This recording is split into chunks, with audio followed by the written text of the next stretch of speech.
السلام علیکم دوستو، کیسے ہیں آپ سب؟ میں زبینہ فیاض ایک بار پھر آپ کے ساتھ میں شروع کر رہی ہوں ایک بھید ہے زندگی پارٹ 6۔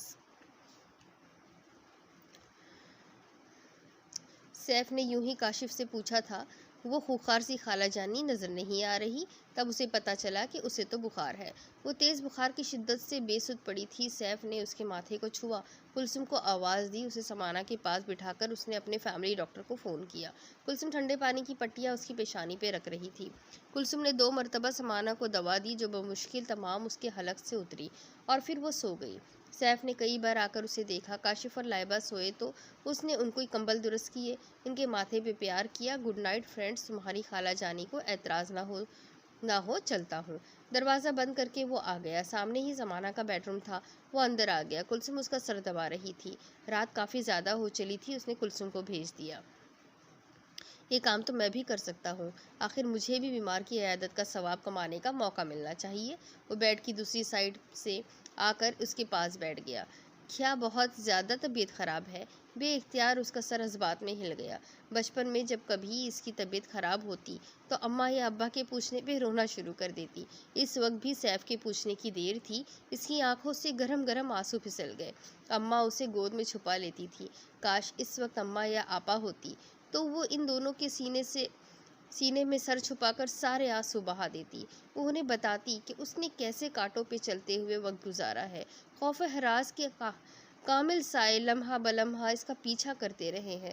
اس وقت جو شخص اس کے سامنے بیٹھا ہے وہ اس کی نیت کے بارے میں کچھ نہیں جانتی تھی، پر نہ جانے کیوں اب اس پہ اعتبار کرنے کو دل چاہنے لگا تھا۔ اپنی تھکن اسے سونپ دینے کو جی کرتا ہے، مگر کہیں یہ بھی سراب نہ ہو، دھوکہ نہ ہو۔ اسے ایک امید کی کرن جو نظر آنے لگی ہے، اسے کوئی اندھیروں کی نظر نہ کر دے۔ سمانا آپ ہی رو رہی تھی۔ سیف نے اس کا گلابی آنسوؤں میں ڈوبا ہوا چہرہ اوپر کیا تو اس کے ضبط کے سارے بندھن ٹوٹ گئے۔ کسی کا کندھا تو چاہیے تھا نا، چاہے وہ سازش میں شریک سیف کا ہی کیوں نہ تھا۔ سمانا کیا ہوا ہے؟ وہ پریشان ہو گیا۔ سمانا اس کا بازو پکڑے ہچکیاں لے رہی تھی۔ میں بہت زیادہ تھک گئی ہوں، گہری نیند سونا چاہتی ہوں، میں نیند کو ترس گئی ہوں۔ یہ جملے قطعاً غیر ارادی طور پہ اس کے لبوں کی گرفت سے آزاد ہوئے تھے۔ تو سو جاؤ نا، میں ادھر بیٹھا ہوں۔ اس نے نرمی سے سمانا کے بکھرے بالوں کو سمیٹنے کی کوشش کی تھی۔ کچھ دیر بعد وہ نارمل ہوئی تو سیف کا ہاتھ فوراً چھوڑ دیا، جیسے وہ تھوڑی دیر پہلے آخری سہارے کی طرح تھامے ہوئی تھی۔ اب سیف کی قربت کا احساس ہوا تو وہ کھسک کر پرے ہوئی۔ تیرا ہاتھ میں جو آ گیا تو چراغ راہ میں جل گئے۔ تھوڑی دیر تو اس دھوکے میں رہنے دیتی۔ اس کے چہرے میں ملال بکھرا ہوا تھا۔ بس اب آپ جائیں، میں ٹھیک ہوں۔ اس نے کروٹ بدل کر رخ موڑ لیا۔ مگر اب میرا جانے کو دل نہیں کر رہا، میں ٹھیک نہیں ہوں۔ یکلخت تو وہ پٹری سے اتر گیا۔ پلیز آپ یہاں سے چلے جائیں، میں پہلے ہی بہت پریشان ہوں۔ تو مجھے بتاؤ نا میری جان، وہ کون سی ایسی پریشانی ہے، وہ کون سا خوف ہے، وہ کون سا اندیشہ ہے جس نے تمہیں بے اعتبار کر دیا ہے اور تم یوں دوسروں کے ساتھ کھیل کھیل رہی ہو؟ مجھے تو بتا دو، صرف ایک بار۔ اگر میں اس قابل ہوا تو تمہاری بے اعتباری دور کرنے کی کوشش کروں گا۔ مجھے بتاؤ نا، کیوں میرا امتحان لے رہی ہو؟ اور اپنا بھی ٹوٹ جاؤ گی، کرچی کرچی ہو جاؤ گی۔ سیف کے لہجے سے بے اختیار سا جذبہ جھانک رہا تھا۔ وہ اٹھ کر بیٹھ گئی۔ اس سے پہلے کہ ریزہ ریزہ ہو کر بکھر جاؤ، میرے پاس آؤ، میرا اعتبار کرو، میں تمہیں سمیٹ لوں گا۔ میں بچہ نہیں ہوں۔ تمہارا ایک ایک عمل گواہی دیتا ہے کہ تم میری طرف سے بے اطمینانی کا شکار ہو۔